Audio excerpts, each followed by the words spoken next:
we just passed a dam called McGarg or McGargy Dam. On the way back, you could get a little better glimpse of it as well. This area is a great excuse to talk briefly about geology through the walk. If you have questions about the rocks, just ask me. I'm very interested in how things used to be, so I know a lot about this. But just real quick,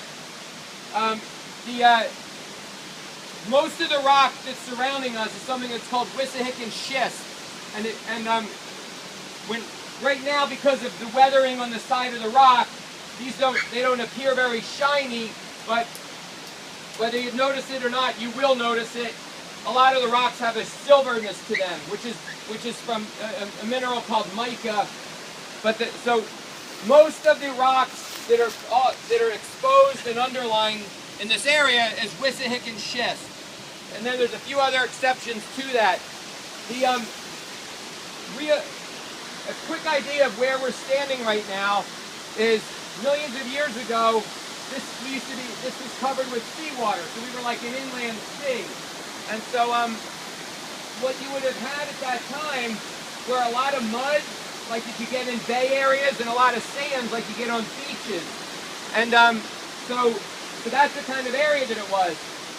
Over the history of time, continents have moved around a lot, slowly, and there was one time when on our Earth, basically, most of the continents were butted up against each other. There's actually a term called Pangea, and the quickie understanding of how that might have worked.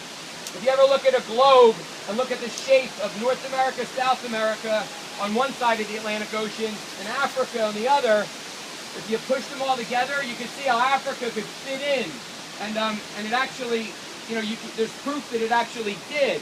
So where we are at one point was actually smushed up against Africa. So it's a complicated process, but the idea when you have continents that bang into each other, it creates a lot of force, and so there's a lot of geologic turmoil.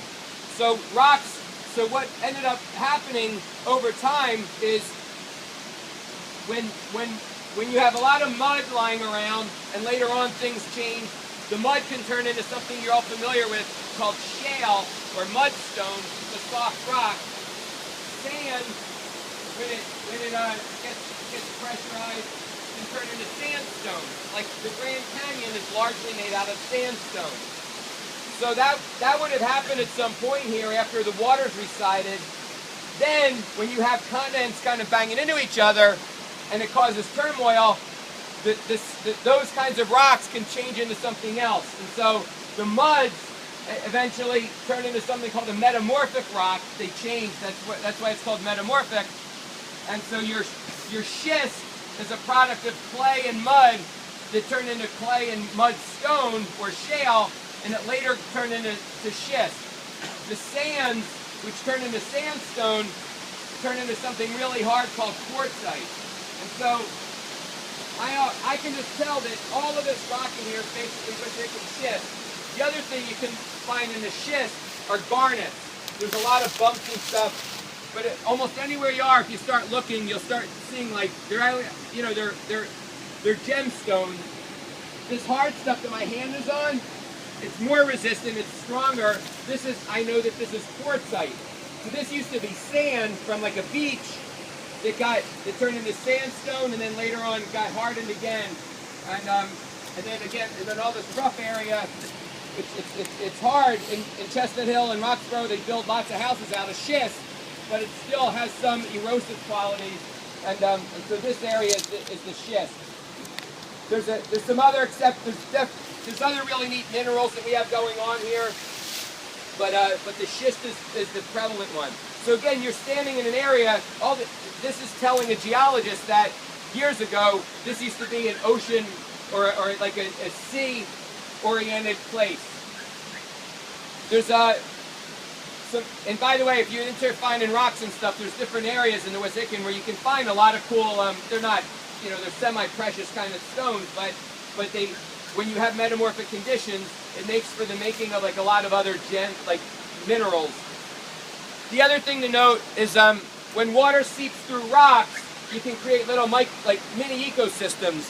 And the area up here, this is always dripping, and it's always, it takes a lot for this to ever, I've never seen it get totally frozen over. And there's a lot of primitive plants. There's mosses, and there's something called liverworts. And there's just a neat collection of things that are just growing here.